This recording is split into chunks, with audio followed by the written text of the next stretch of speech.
Hello everyone, रघुवर GK में आप सभी का स्वागत है। आज हम लोग बिहार बीएड में पूछे जाने वाले जीके के सभी महत्वपूर्ण प्रश्नों को देखेंगे जो आपके एग्जाम के लिए काफ़ी महत्वपूर्ण है। तो आप वीडियो को अंत तक देखें और वीडियो पसंद आए तो चैनल को सब्सक्राइब जरूर करें। तो चलिए आज का क्लास हम स्टार्ट करते हैं। हमारा पहला प्रश्न है, भारत की प्रथम नोबेल पुरस्कार विजेता महिला का नाम बताइए। हमें बताना है कि भारत की प्रथम नोबेल पुरस्कार विजेता महिला कौन सी थी। तो इसका सही उत्तर हो जाएगा ऑप्शन बी, मदर टेरेसा। तो मदर टेरेसा आपका भारत की प्रथम नोबेल पुरस्कार विजेता महिला थी। मदर टेरेसा को आपका नोबेल पुरस्कार कब दिया गया? तो इन्हें नोबेल पुरस्कार आपका 1979 में शांति के लिए दिया गया। अगला प्रश्न है, नोबेल पुरस्कार प्राप्त करने वाले प्रथम भारतीय कौन है? हमें बताना है कि नोबेल पुरस्कार प्राप्त करने वाले प्रथम भारतीय कौन है। तो इसका सही उत्तर हो जाएगा ऑप्शन ए, रविन्द्रनाथ टैगोर। तो रविन्द्रनाथ टैगोर आपका नोबेल पुरस्कार प्राप्त करने वाले प्रथम भारतीय हैं।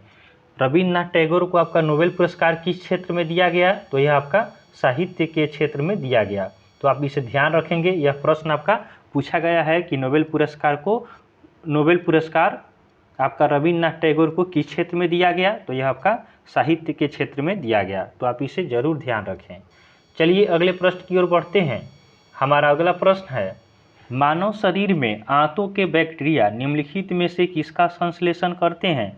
हमें बताना है कि मानव शरीर में आंतों के बैक्टीरिया किसका संश्लेषण करते हैं। तो इसका सही उत्तर हो जाएगा ऑप्शन ए, विटामिन के का। तो आंतों का बैक्टीरिया आपका विटामिन के का संश्लेषण करते हैं। अगला प्रश्न है, कौन सा उद्यान बांग्लादेश के साथ भी अपनी सीमाओं को साझा करता है? हमें बताना है कि कौन सा उद्यान बांग्लादेश के साथ भी अपनी सीमाओं को साझा करता है। तो इसका सही उत्तर हो जाएगा ऑप्शन सी, सुंदरबन राष्ट्रीय उद्यान। तो सुंदरबन राष्ट्रीय उद्यान आपका बांग्लादेश के साथ अपनी सीमाओं को साझा करता है। यह आपका पश्चिम बंगाल में स्थित है। चलिए अगले प्रश्न की ओर बढ़ते हैं। अगला हमारा 5 नंबर प्रश्न है, एटीएम का विस्तारित रूप है। हमें एटीएम का फुल फॉर्म बताना है। तो एटीएम का फुल फॉर्म क्या होता है? तो एटीएम का फुल फॉर्म आपका ऑटोमेटेड टेलर मशीन होता है। तो ऑप्शन बी आपका सही उत्तर हो जाएगा कि एटीएम का full form automated teller machine होता है। अगले प्रश्न की ओर बढ़ते हैं। हमारा अगला प्रश्न है, आकार के संदर्भ में वरुण हमारे सौर मंडल में किस स्थान पर आता है? हमें बताना है कि आकार के संदर्भ में वरुण हमारे सौर मंडल में किस स्थान पे आता है। तो वरुण आपका चौथे स्थान पे आता है। तो ऑप्शन डी हमारा सही उत्तर होगा कि आकार के संदर्भ में वरुण चौथे स्थान पे आता है। अगर आपसे पूछा जाए कि पहले स्थान पे कौन है, तो पहले स्थान पे आपका बृहस्पति है। तो बृहस्पति आपका सबसे बड़ा है और सबसे छोटा कौन है? तो सबसे छोटा आपका हो जाएगा बुध, आपका सबसे छोटा है। तो आप इन दोनों को भी याद रखेंगे, इन दोनों में से कोई भी प्रश्न आपसे पूछा जा सकता है। अगला प्रश्न है, अबू धाबी किसकी राजधानी है? हमें बताना है कि अबू धाबी किसकी राजधानी है। तो अबू धाबी आपका यूएई की राजधानी है। तो ऑप्शन ए हमारा सही उत्तर हो जाएगा कि अबू धाबी किसकी राजधानी है। तो अबू धाबी आपका यूएई की राजधानी है। यूएई अर्थात यूनाइटेड अरब अमीरात। आप एक प्रश्न और याद रखेंगे यूएई से कि आपका विश्व का प्रथम पेपरलेस सरकार कौन सी है? तो यूएई की सरकार है। उसके बाद हम देखते हैं कि नीदरलैंड की राजधानी कहाँ है। तो नीदरलैंड की राजधानी आपका एम्स्टर्डम है। नीदरलैंड की राजधानी कहाँ है? तो नीदरलैंड की राजधानी आपका एम्स्टर्डम है। उसके बाद दक्षिण कोरिया की राजधानी कहाँ है? तो दक्षिण कोरिया की राजधानी आपका सियोल है। तो आप इसे भी ध्यान रखेंगे। और इटली की राजधानी कहाँ है? तो इटली की राजधानी रोम है। तो एक प्रश्न में हमने 4-5 प्रश्नों को देख लिया। चलिए अगले प्रश्न की ओर बढ़ते हैं। हमारा अगला प्रश्न है, किसने गोरिल्ला युद्ध के तरीकों की शुरुआत की? हमें बताना है कि गोरिल्ला युद्ध के तरीकों की शुरुआत किसने की। तो गोरिल्ला युद्ध के तरीकों की शुरुआत आपका शिवाजी ने किया था। तो ऑप्शन सी हमारा सही उत्तर हो जाएगा कि गोरिल्ला युद्ध के तरीकों की शुरुआत शिवाजी ने किया। अगला प्रश्न है, यूनिवर्सल मानक समय का आविष्कार किसने किया? हमें बताना है कि यूनिवर्सल मानक समय का आविष्कार किसने किया। तो इसका सही उत्तर हो जाएगा ऑप्शन सी, सैडफोर्ड फ्लेमिंग। तो सैडफोर्ड फ्लेमिंग ने आपका यूनिवर्सल मानक समय का आविष्कार किया। चलिए अगले प्रश्न की ओर बढ़ते हैं। अगला हमारा 10 नंबर प्रश्न है, मोती मस्जिद इन विश्व धरोहर स्थलों में से किसमें स्थित है? हमें बताना है कि मोती मस्जिद इन विश्व धरोहर स्थलों में से किसमें स्थित है? तो यह आपका लाल किला परिसर में स्थित है। तो ऑप्शन डी हमारा सही उत्तर होगा कि मोती मस्जिद आपका लाल किला परिसर में स्थित है। तो और फिर आपसे पूछा जाए कि मोती मस्जिद का निर्माण किसने कराया? तो मोती मस्जिद का निर्माण आपका औरंगजेब ने कराया। मोती मस्जिद का निर्माण किसने कराया? औरंगजेब ने कराया। तो आप इसे भी ध्यान रखेंगे। चलिए अगले प्रश्न की ओर बढ़ते हैं। अगला हमारा 11 नंबर प्रश्न है, निम्नलिखित में से कौन सा मानव मस्तिष्क का सबसे बड़ा हिस्सा है? तो मानव मस्तिष्क का सबसे बड़ा हिस्सा कौन सा है? तो सेरेब्रम आपका मानव मस्तिष्क का सबसे बड़ा हिस्सा है। तो ऑप्शन बी हमारा सही उत्तर होगा कि मानव मस्तिष्क का सबसे बड़ा हिस्सा सेरेब्रम है। अगला प्रश्न है, किस ग्रह के अधिकतम उपग्रह है? हमें बताना है कि किस ग्रह के पास सबसे ज़्यादा उपग्रह है। तो इसका सही उत्तर हो जाएगा ऑप्शन ए शनि। तो शनि के पास आपका सबसे ज़्यादा उपग्रह है। कितना उपग्रह है? तो 82 उपग्रह है। तो आप इसे ध्यान रखेंगे। चलिए अगले प्रश्न की ओर बढ़ते हैं। हमारा अगला प्रश्न है, लेटा हुआ ग्रह कौन सा है? किस ग्रह को लेटा हुआ ग्रह कहा जाता है? तो इसका सही उत्तर होगा ऑप्शन सी अरुण। अरुण को आपका लेटा हुआ ग्रह कहा जाता है। इसे लेटा हुआ ग्रह क्यों कहते हैं? तो यह अपने अक्ष पे लगभग 82 डिग्री झुका हुआ है, इसलिए इसे लेटा हुआ ग्रह कहा जाता है। अगला प्रश्न है, नॉर्वे की राजधानी कहाँ है? नॉर्वे की राजधानी कहाँ है? तो नॉर्वे की राजधानी आपका ओस्लो है। तो ऑप्शन डी हमारा सही उत्तर हो जाएगा कि नॉर्वे की राजधानी कहाँ है? तो ओस्लो है। ब्यूनस आयर्स कहाँ की राजधानी है? तो ब्यूनस आयर्स आपका अर्जेंटीना की राजधानी है। उसके बाद रोम है, तो रोम आपका कहाँ की राजधानी है? रोम आपका इटली की राजधानी है। और ओटावा कहाँ की राजधानी है? तो ओटावा आपका कनाडा का राजधानी है। ब्यूनस आयर्स कहाँ का राजधानी है? तो ये आपका अर्जेंटीना का है। तो आप इसे भी याद रखेंगे। एक प्रश्न के साथ हमने 3-4 प्रश्नों को देख चुका है कि नॉर्वे की राजधानी कहाँ है। तो नॉर्वे की राजधानी ओस्लो हो गया, ब्यूनस आयर्स आपका अर्जेंटीना की राजधानी हो गया, रोम इटली का राजधानी हो गया और ओटावा आपका कनाडा के राजधानी हो गया। चलिए अगले प्रश्न की ओर बढ़ते हैं। अगला हमारा 15 नंबर प्रश्न है, समय को मापने के यंत्र को क्या कहते हैं? हमें बताना है कि समय को मापने के यंत्र को क्या कहा जाता है। तो समय मापने के यंत्र को क्रोनोमीटर कहा जाता है।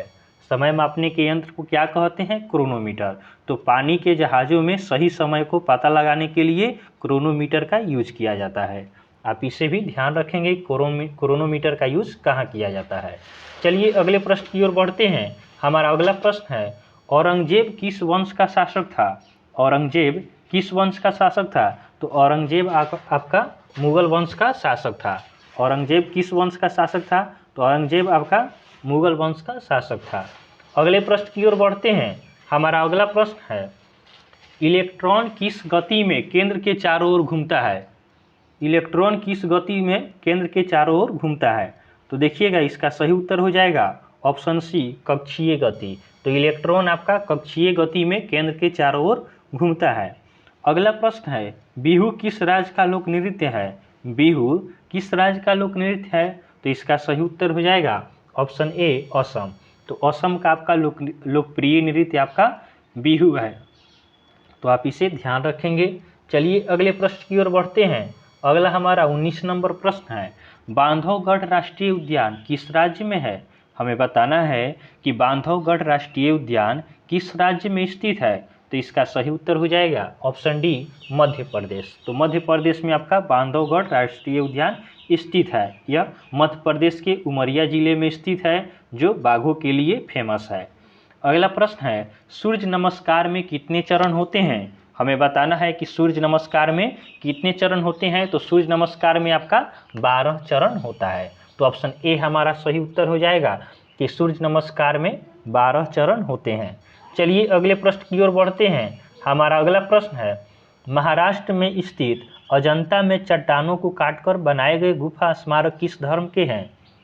हमें बताना है कि महाराष्ट्र में स्थित अजंता में चट्टानों को काटकर बनाए गए गुफा स्मारक किस धर्म के हैं। तो इसका सही उत्तर हो जाएगा ऑप्शन बी बौद्ध धर्म।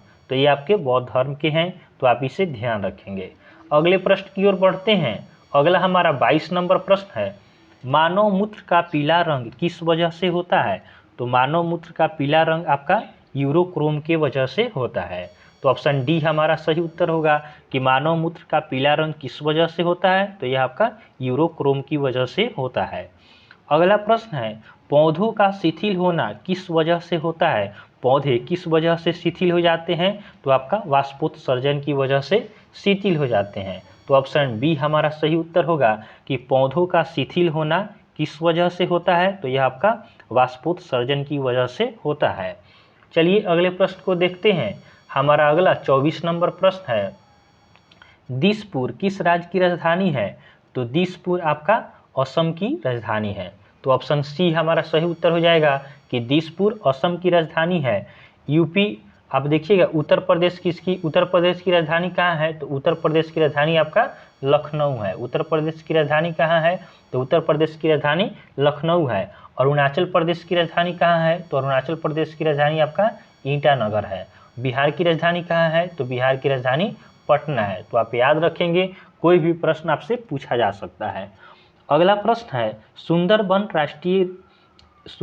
टाइगर रिजर्व किस राज्य में स्थित है? हमें बताना है कि सुंदरबन टाइगर रिजर्व किस राज्य में स्थित है? तो यह आपका पश्चिम बंगाल में स्थित है। तो ऑप्शन डी हमारा सही उत्तर होगा कि सुंदरबन टाइगर रिजर्व पश्चिम बंगाल में स्थित है।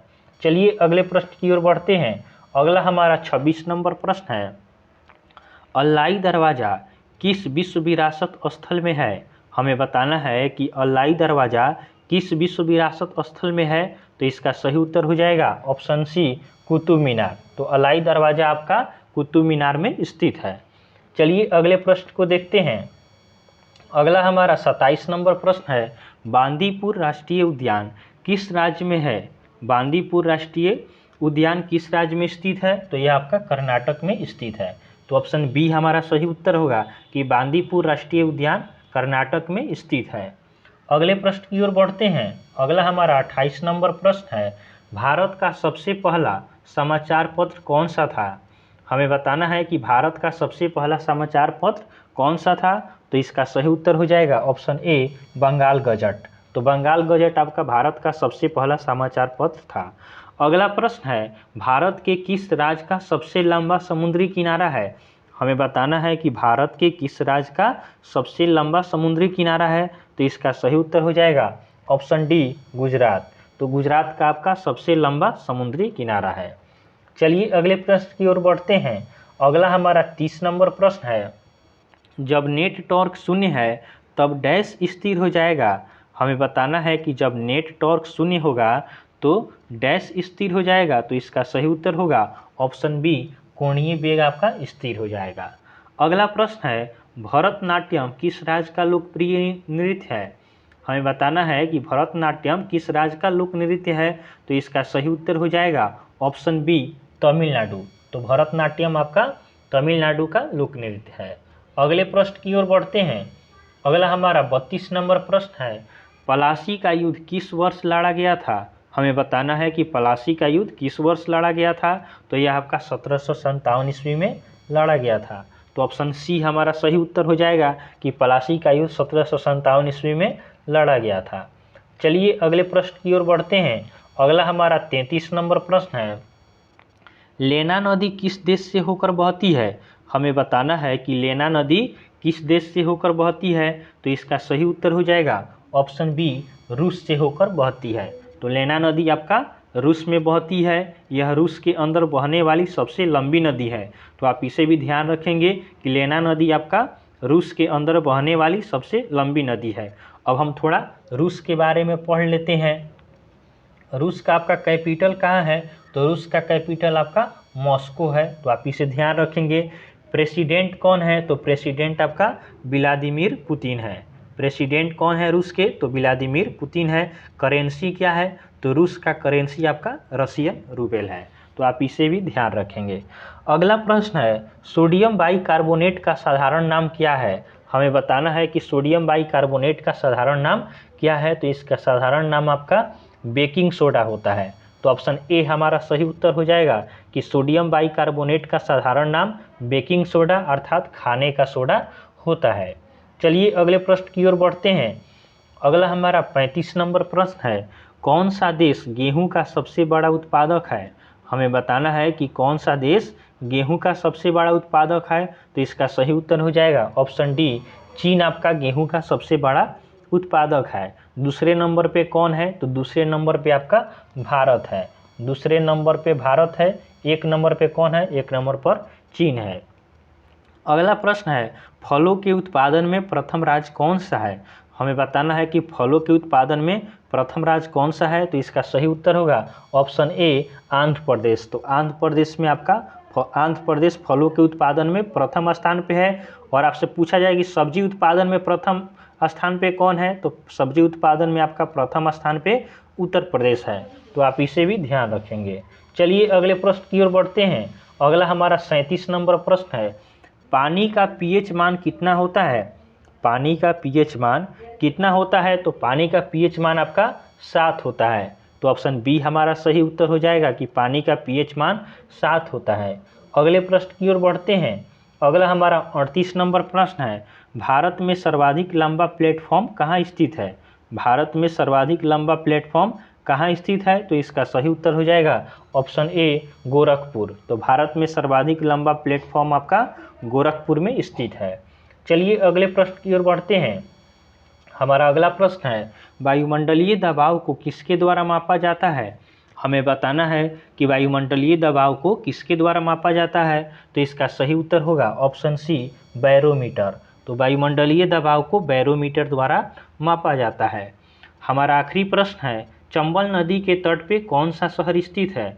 चंबल नदी के तट पे कौन सा शहर स्थित है? तो चंबल नदी के तट पे आपका कोटा स्थित है। तो आप ध्यान रखेंगे कि चंबल नदी के तट पे कौन सा शहर स्थित है? तो कोटा स्थित है। अब अहमदाबाद आपका किस नदी के तट पे स्थित है? तो अहमदाबाद आपका साबरमती नदी के तट पे स्थित है। अयोध्या कहाँ स्थित है? तो अयोध्या आपका सरयू नदी के तट पे स्थित है। अयोध्या आपका सरयू नदी के दाएं तट पे स्थित है। तो आप इसे भी ध्यान रखेंगे। बद्रीनाथ आपका अलकनंदा नदी के तट पे स्थित है। बद्रीनाथ कहाँ स्थित है? तो यह आपका अलकनंदा नदी के तट पे स्थित है। तो आप इसे भी ध्यान रखेंगे। चंबल नदी कहाँ स्थित है? तो चंबल नदी आपका कोटा में चंबल नदी के तट पे कौन सा शहर स्थित है? तो चंबल नदी के तट पे आपका कौन सा शहर स्थित है? तो कोटा स्थित है। अहमदाबाद आपका साबरमती नदी के तट पे स्थित है। अयोध्या सरयू नदी के तट पे, और बद्रीनाथ आपका अलकनंदा नदी के तट पे स्थित है। तो इस तरह हमने 40 महत्वपूर्ण प्रश्नों को देखा है। हमने केवल 40 प्रश्न ही नहीं, लगभग 100 से ऊपर प्रश्नों को हमने इसके साथ पढ़ा है, जो हमारे एग्जाम के लिए काफ़ी महत्वपूर्ण है। तो आप इस वीडियो को ध्यान से देखें, और आपको वीडियो पसंद आया हो तो आप वीडियो को लाइक करें तथा चैनल को सब्सक्राइब जरूर करें तथा अपने दोस्तों के साथ इसे शेयर करें। तो चलिए आज के लिए हम इतना ही रखते हैं, आगे फिर नेक्स्ट वीडियो में देखेंगे। तब तक के लिए धन्यवाद।